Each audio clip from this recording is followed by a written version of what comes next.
আসসালামু আলাইকুম, welcome back to my channel and another my new video. আজকে আপনাদের জন্য নিয়ে এসেছি যে নয়নতারা গাছকে কীভাবে রিপোর্ট করতে হয় ও নয়নতারা গাছের সঠিক পরিচর্যা। তো চলুন ভিডিওটিকে আর বড় না করে ভিডিওটি শুরু করা যাক। তো আমি ফার্স্টে আমার যে নয়নতারা গাছটা ছিল সেই যে নয়নতারা গাছটাকে নিয়ে নিলাম।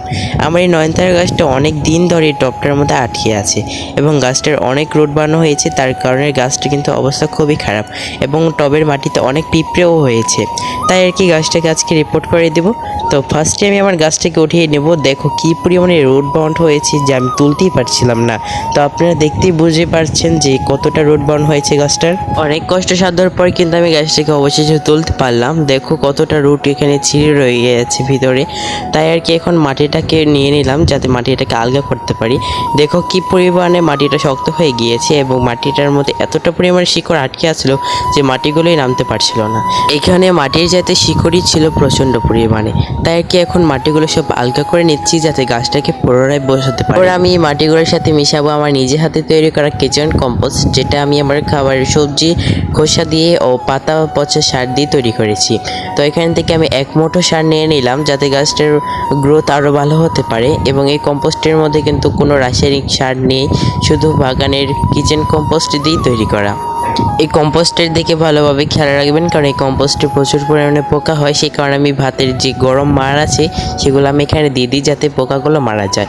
তো এখন ভালোভাবে মিশিয়ে নেওয়ার পর আমি টবগুলোতে ভালোভাবে মাটিটা দিয়ে নিলাম। এখানে কিচেন কম্পোস্ট না থাকলে আপনার অন্য কোনো সারও ব্যবহার করতে পারেন, যেমন গোবরের সার। তো এখন আমি আরেকটা নয়নতারা গাছ নিয়ে নিয়েছি, কারণ ওই গাছটা এখানে আর বসানো যাবে না, কারণ গাছটার অবস্থা খুবই খারাপ।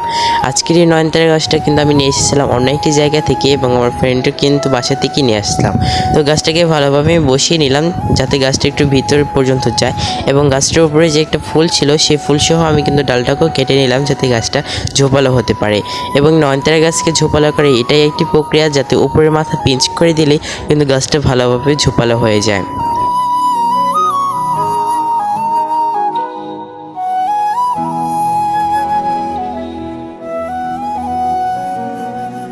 এরপর আমি গাছটিকে ভালোভাবে পানি দেওয়ার পরে গাছটিকে ছায়াযুক্ত স্থানে রেখে দিলাম যতদিন পর্যন্ত না গাছটা ভালোভাবে দাঁড়িয়ে উঠতে পারে।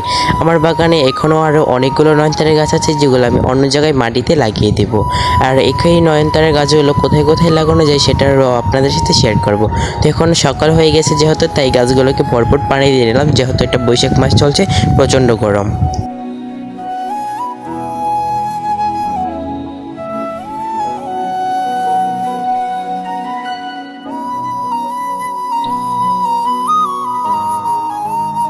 মাশাআল্লাহ, দেখো আমার এই ছোট্ট নয়নতারা গাছেও কিন্তু ফুল চলে এসেছে। ফুটলে অবশ্যই তোমাদের সাথে শেয়ার করব।